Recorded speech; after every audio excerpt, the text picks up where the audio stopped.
আজ পহেলা জানুয়ারি পল্লীকবি জসিমউদ্দিনের ১২২তম জন্মবার্ষিকী। এ বিষয়ে বিস্তারিত জানাতে ফরিদপুর থেকে যুক্ত হচ্ছেন সহকর্মী খায়রুজ্জামান।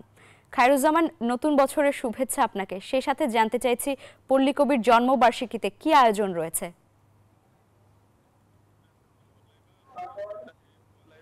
জানেন যে আজ পয়লা জানুয়ারি পল্লীকবি জসিমউদ্দিনের জন্মবার্ষিকী, আর এই দিবসটি উপলক্ষে আমরা দেখতে পাচ্ছি সকাল থেকে নানা আয়োজন করা হয়েছে জেলা প্রশাসন এবং সাহিত্য সংস্কৃতির পক্ষ থেকে। আমরা দেখতে পাচ্ছি যে মাত্র জেলা প্রশাসকের পক্ষ থেকে এই পল্লীকবি জসিমউদ্দিনের কবরে পুষ্পমাল্য অর্পণ করা হচ্ছে।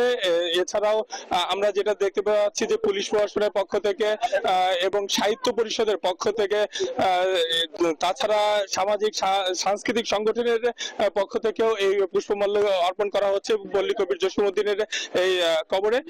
এছাড়াও আমরা তার জেনেছি যে কবির বাড়ির আঙিনায় সকাল থেকেই কোরআন তেলাওয়াত করা হচ্ছে, মিলাদ মাহফিল, আলোচনা সভায় সেই সব আয়োজন করা হয়েছে। এছাড়াও আমরা যেটা জানতে পেরেছি, পল্লীকবি জসিমউদ্দিনের যে পিতার স্কুল রয়েছে সেই স্কুলে দিনব্যাপী নানা অনুষ্ঠানের আয়োজন করেছে জসিম ফাউন্ডেশনের পক্ষ থেকে।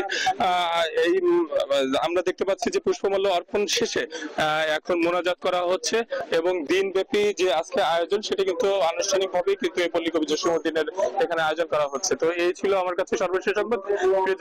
আপনার কাছে লাইবা। খায়রুজ্জামান, ধন্যবাদ আপনাকে।